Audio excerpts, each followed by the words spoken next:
বাংলাদেশের প্রান্তিক জনপদ থেকে শুরু করে পৃথিবীর বিভিন্ন প্রান্তে ঠিক এই মুহূর্তে কি ঘটছে তা নিয়েই আয়োজন এখন চারদিক। পুরো আয়োজনে আপনাদের সঙ্গে আছি মুজাহিদ শুভ। স্কুলে স্কুলে প্রাক প্রাথমিক থেকে শুরু করে নবম শ্রেণী পর্যন্ত বিনামূল্যে বই বিতরণ কর্মসূচি শুরু হয়েছে। তবে শতভাগ পেতে লাগবে ২০ জানুয়ারি সকালে রাজধানীর আন্তর্জাতিক মাতৃভাষা ইনস্টিটিউটে ওয়েবসাইটে শিক্ষাবর্ষের পাঠ্য বইয়ের অনলাইন ভার্সন উদ্বোধন করা হয়। সকাল থেকে স্কুলে স্কুলে নতুন বইয়ের জন্য অপেক্ষা করতে থাকে শিক্ষার্থীরা। সব বই না পেলেও শিক্ষার্থীদের নতুন বই পাওয়ার আনন্দ কম ছিল না। জানুয়ারি ৫ তারিখের মধ্যে প্রাথমিকের বাকি বই, ১০ তারিখের মধ্যে মাধ্যমিকের ৮টি বই এবং ২০ তারিখের মধ্যে শতভাগ দেয়া হবে। প্রথম দিন সব বই দিতে না পারায় দুঃখ প্রকাশ করেন শিক্ষা উপদেষ্টা অধ্যাপক ডক্টর ওয়াহিদ উদ্দিন মাহমুদ। তিনি বলেন, পুরনো কারিকুলামে ফিরে যাওয়ায় ৬,৭৯,০০,০০০ বই বেশি ছাপতে হয়েছে। এ সময় বছরের পর বছর বই উৎসবের নামে অপচয় হয়েছে বলেও জানান এনসিটিবি চেয়ারম্যান। এবারের বইয়ের উজ্জ্বলতা ও কাগজের মান আগের চেয়ে ভালো বলেও জানান তিনি। অনেক ভালো লাগতেছে যে নতুন বই পেয়েছি, বাসায় সবগুলো বই দেখবো। বইয়ের গন্ধটা খুব ভালো লাগে আমার কাছে। এই বছরে একটু কম পেয়েছি আগের বছরের তুলনায়, কিন্তু এইবার বই পেয়ে না আগের বছরের তুলনায় বেশি ভালো লাগে। গত বছর হচ্ছে ৭-৮টার মতো বই পেয়েছিলাম প্রথম দিনে, এবার হচ্ছে কম পেয়েছি, তাই পড়াশোনায় একটু ব্যাঘাত তো ঘটবেই। আমি যে নতুন বই পেয়েছি এটাতেই আসলে আমি অনেক খুশি লাগছে, অনেক ভালো লাগছে, বই পড়ার ইচ্ছে করছে। আমরা নতুন বই পেয়েছি, নতুন বছরে আমি বাসে যেয়ে বই পড়বো। জানুয়ারির ৫ তারিখের মধ্যে প্রাথমিকের বাকি সকল বই, ১০ তারিখের মধ্যে মাধ্যমিকের প্রায় ৮টি বই এবং ২০ তারিখের মধ্যে সকল বই যাবে। সেই সঙ্গে দশম শ্রেণীর শিক্ষার্থীদেরকে জোর দিয়ে সেই ৫ তারিখের মধ্যে, জানুয়ারির ৫ তারিখের মধ্যে দশম শ্রেণীর সকল বই দেওয়ার আমরা তৎপরতা চালিয়ে যাচ্ছি। কিন্তু এখন থেকে যে পরিমার্জনগুলো করা হবে, যে বিষয়গুলোতে আরো আধুনিকায়ন করা হবে, সময়োপযোগী করা হবে, তাতে শিক্ষার্থীদের পড়াশোনার ধারাবাহিকতায় কোনো অসুবিধা হবে না। এবার উৎসব না হলেও দেশব্যাপী বিভিন্ন বিদ্যালয়ে চলছে বই বিতরণ কার্যক্রম। তবে বিদ্যালয়গুলোতে চাহিদা মতো বই না পৌঁছানোয় সে কার্যক্রমও হয় সীমিত পরিসরে। চট্টগ্রামে নতুন বছরের শুরুতে এবার মাধ্যমিকে চাহিদার মাত্র ৩% ও প্রাথমিকে ৩০% বই দেয়া হয়। বিশেষ করে উপজেলা পর্যায়ে বই না পাওয়ায় শিক্ষার্থীদের নতুন বছরের আনন্দে কিছুটা ভাটা পড়েছে।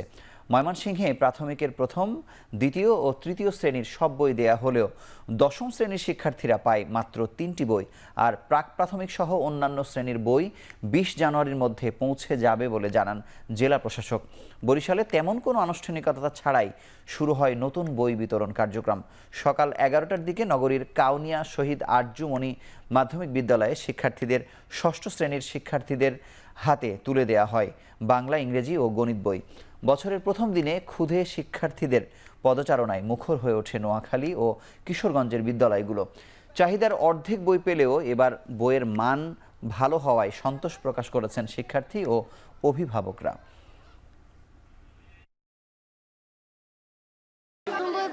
বইগুলো অনেক সুন্দর, বই ভালো লাগছে। আমি বই নিতে আসছি, খুব মজা লাগতেছে। আমি আজকের থেকে নতুন বই পাইছি, আমি আজকের থেকে অনেক সুন্দর করে পড়ালেখা করব। ঘরে ঘরে উদ্যোক্তা তৈরির আহ্বান জানিয়েছেন প্রধান উপদেষ্টা ডক্টর মোহাম্মদ ইউনূস।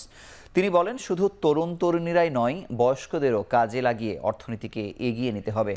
আন্তর্জাতিক বাণিজ্য মেলা ২০২৫-এর উদ্বোধনী অনুষ্ঠানের প্রধান অতিথির বক্তব্যে তিনি একথা বলেন। সকালে পূর্বাচলে ২৯তম আন্তর্জাতিক বাণিজ্য মেলা উদ্বোধন করেন প্রধান উপদেষ্টা। এবার ৮টি দেশের ৩০০রও বেশি প্রতিষ্ঠান অংশগ্রহণ করছে। ডক্টর ইউনূস উদ্বোধনী বক্তব্যে বলেন, মেলার উদ্দেশ্যই হলো আন্তর্জাতিক বিনিয়োগকারীদের আকর্ষণ করা। সরকারি পৃষ্ঠপোষকতার স্থানীয় পণ্যের মানোন্নয়নে সেবা প্রদানকারী প্রতিষ্ঠানগুলোকে আরও শক্তিশালী করা হচ্ছে বলেও জানান তিনি। বলেন, রপ্তানি সেবা প্রদানকারী সংস্থাগুলোর সক্ষমতা বৃদ্ধি, আধুনিক ও দ্রুততর সেবা নিশ্চিত করার লক্ষ্যে কাজ করছে সরকার। অনুষ্ঠানে বাণিজ্য উপদেষ্টা শেখ বশির উদ্দিন বলেন, বাজার সিন্ডিকেটের দুর্বৃত্তায়ন বন্ধ করা হবে। রমজানে সকল নিত্যপণ্যের দাম কমে আসবে বলেও জানান বাণিজ্য উপদেষ্টা। আন্তর্জাতিক ব্যবসা ঘরে বসে পুরো এখন দুনিয়াতে কি সফটওয়্যার বিক্রি করে দিচ্ছে। কাজেই উপজেলায় উপজেলায় প্রতিযোগিতা হবে, প্রত্যেক উপজেলা থেকে 3 জন 4 জন যা আপনারা বিচার করেন আসবে, তাদের জায়গা পাবে, তাদের সমস্ত খরচ সরকার বহন করবে। সরকারি পৃষ্ঠপোষকতায় স্থানীয় পণ্যের মান উন্নয়নে সেবা প্রদানকারী সংস্থাগুলোকে আরো শক্তিশালী করা হচ্ছে। রপ্তানি সেবা প্রদানকারী সংস্থাগুলোর সক্ষমতা বৃদ্ধি, আধুনিক ও দ্রুততর সেবা নিশ্চিত করার লক্ষ্যে সংশ্লিষ্ট সংস্থার বিদ্যমান অবস্থা, সমস্যা ও সম্ভাবনা সংক্রান্ত গ্যাপ নিরূপণের জন্য সার্ভে করা হচ্ছে। সকলের সম্মিলিত প্রয়াসে নতুন নতুন পণ্য উদ্ভাবনের মাধ্যমে আমাদের রপ্তানিকে আরো সমৃদ্ধ করতে হবে। পণ্যের পাশাপাশি সেবা খাতে বিনিয়োগ ও রপ্তানি বৃদ্ধির লক্ষ্যে এগিয়ে আসার জন্য আমি আমাদের ব্যবসায়ী মহলকে অনুরোধ জানাচ্ছি। আসন্ন রমজানে বাজারে পণ্যের সরবরাহ স্বাভাবিক রাখতে ইতিমধ্যে সকল প্রস্তুতি গ্রহণ করা হয়েছে। আমার প্রত্যাশা, রমজান কেন্দ্রিক পণ্যের মূল্যস্তর স্থিতিশীল থেকে নিম্নমুখী থাকবে। আমি মনে করি তেলের দাম কমবে, ছোলার দাম কমবে, ডিম ও পেঁয়াজের দাম স্থিতিশীল থাকবে। আমরা দুর্বৃত্তায়ন বন্ধ করতে চাই, দক্ষতা ভিত্তিক বাজার ব্যবস্থা চাই, যার অনুপস্থিতিতে গত 1.5 দশকের শাসন আমলে সিন্ডিকেটের জন্ম দিয়েছে। জুলাই অভ্যুত্থানে শহীদ ও আহত পরিবারের মাঝে এখন পর্যন্ত 47,32 লাখ টাকা বিতরণ করা হয়েছে। সংবাদ সম্মেলনে একথা জানান জুলাই শহীদ স্মৃতি ফাউন্ডেশনের সাধারণ সম্পাদক সার্জিস আলম। এদিকে যারা সঠিকভাবে নথিপত্র জমা দিতে পেরেছে তাদেরকে আর্থিক সহায়তা দেয়া হচ্ছে বলেও জানান তিনি।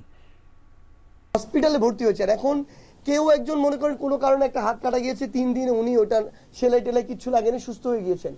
উনি যদি কোনো ডকুমেন্ট ছাড়া আসেন আমি দিতে পারবো না। 826-এর মধ্যে অলরেডি আমরা 628 জনের কাছে পৌঁছে গিয়েছি। সো এতদিন আমাদের এটা ছিল ফার্স্ট প্রায়োরিটি, কারণ আমার অনেক পরিবারে যে ভাই শহীদ হয়েছেন তার পরিবারে উনি একমাত্র উপার্জনক্ষম, আর কেউ ছিল না। বিএনপির স্থায়ী কমিটির সদস্য ডক্টর মঈন খান বলেছেন, মানুষ ভোটের অধিকার ফিরে পেলে দেশের আবার গণতান্ত্রিক সরকার ফিরে আসবে। সকালে ছাত্রদলের 46তম প্রতিষ্ঠা বার্ষিকী উপলক্ষে সাবেক রাষ্ট্রপতি জিয়াউর রহমানের সমাধিতে ফুল দিয়ে শ্রদ্ধা জানানোর পর তিনি সাংবাদিকদের কথা বলেন। যে ছাত্র রাজনীতির নামে যে সন্ত্রাস, নৈরাজ্য এবং চাঁদাবাজদের অবরণ্য হয়ে উঠেছিল যে ছাত্র রাজনীতি, সে ধরনের ছাত্র রাজনীতি বাংলাদেশ থেকে পুরোপুরি বিলুপ্ত করবে বাংলাদেশ জাতীয়তাবাদী ছাত্রদল। তারই ধারাবাহিকতায় আজকে লক্ষ্য করে দেখুন, এই প্রতিষ্ঠা বার্ষিকী উপলক্ষে সারা দেশে কোনো ইউনিটের বিরুদ্ধে, একটি নেতা কর্মীর বিরুদ্ধে চাঁদাবাজির কোনো অভিযোগ আসেনি। সংস্কার কোনোদিন থেমে থাকে না, কাজেই আগে সংস্কার পরে নির্বাচন অথবা আগে নির্বাচন পরে সংস্কার, এগুলো কোনো অর্থবহ প্রশ্ন নয়। সংস্কার চলবে যদি আমরা গণতন্ত্রে বিশ্বাস করি। প্রতি 5 বছর নির্বাচন হবে। আপনারা নতুন প্রজন্মের কথা বলেছেন, এদেশে নতুন প্রজন্ম তো ভোট দেবারই সুযোগ পায়নি। তারা আকুল হয়ে আছে, তারা ভোটার হয়েছে, তারা ভোট দিতে চায়। নরসিংদীতে ছাত্রদল কর্মী হত্যা মামলার প্রধান আসামি শাহ আলমকে অস্ত্রসহ আটক করেছে সেনাবাহিনী। মঙ্গলবার রাতে জেলার সেনাবাহিনীর অস্থায়ী ক্যাম্প থেকে এক প্রেস বিজ্ঞপ্তিতে এই তথ্য জানানো হয়। আসামিকে আটকের পর নরসিংদী মডেল থানা পুলিশের কাছে হস্তান্তর করলে তাকে গ্রেফতার দেখানো হয়। সেনাবাহিনী জানায়, নরসিংদীর 5 দোনার একটি বাড়ি থেকে শাহ আলমকে আটক করা হয়। এ সময় শাহ আলমের কাছ থেকে একটি পিস্তল, একটি গুলি ও বেশ কিছু গুলির খোসা উদ্ধার করা হয়।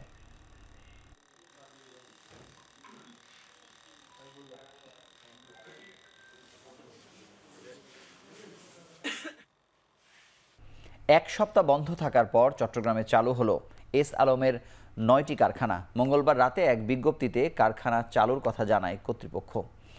সকালে কারখানায় ফিরেছেন শ্রমিকরা। এর মধ্য দিয়ে পুরো দমে উৎপাদন কার্যক্রম শুরু হয়েছে এস আলমের সুগার মিল, অয়েল মিল সহ 9টি কারখানা। এর আগে গেল 24 ডিসেম্বর এক বিজ্ঞপ্তিতে কারখানা বন্ধের কথা জানায় এস আলম কর্তৃপক্ষ। পরে কর্তৃপক্ষের এমন সিদ্ধান্তের বিরুদ্ধে তাৎক্ষণিক বিক্ষোভ করেন শ্রমিকরা।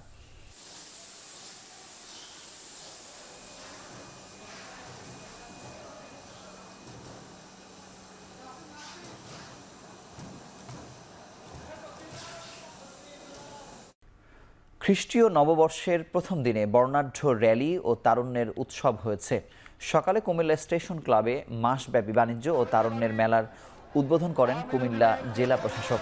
এ সময় বিভিন্ন শ্রেণী পেশার মানুষের অংশগ্রহণে একটি র্যালি কুমিল্লা নগরীর টাউন হল মাঠ থেকে শুরু করে কুমিল্লা স্টেশন ক্লাবে এসে শেষ হয়।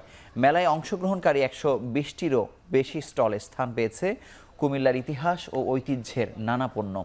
এদিকে নেত্রকোনায় তারুণ্যের উৎসব উপলক্ষে সিক্সার্স টুর্নামেন্টের আয়োজন করা হয়েছে। আতশবাজি আর বর্ণিল আলোকসজ্জার মধ্য দিয়ে নতুন বছরকে স্বাগত জানাচ্ছে বিশ্বের বিভিন্ন দেশ। যুক্তরাষ্ট্র, অস্ট্রেলিয়া, ইউরোপ আর মধ্যপ্রাচ্যের দেশগুলোতে জমকালো আয়োজনে 2025কে বরণ করে নিচ্ছেন সাধারণ মানুষ ও পর্যটকরা। টাইম জোনে ভিন্নতা থাকায় সবশেষ খ্রিস্টীয় নববর্ষ উদযাপন করছে যুক্তরাষ্ট্রবাসী। নতুন বছরকে বরণ করে নিতে দেশে দেশে ভিড় জমান লাখো পর্যটক। নতুন আশা নিয়ে নববর্ষ এসেছে অস্থির মধ্যপ্রাচ্যেও। দুবাইতে বর্ণিল সব আতশবাজির প্রদর্শনী ছিল স্কাই স্ক্র্যাপার বুর্জ খলিফাতে। নতুন বছর নিয়ে আসবে শান্তির বার্তা, এমনটাই প্রত্যাশা সবার।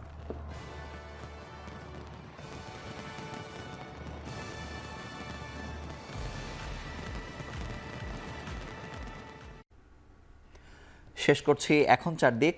সবাইকে ধন্যবাদ।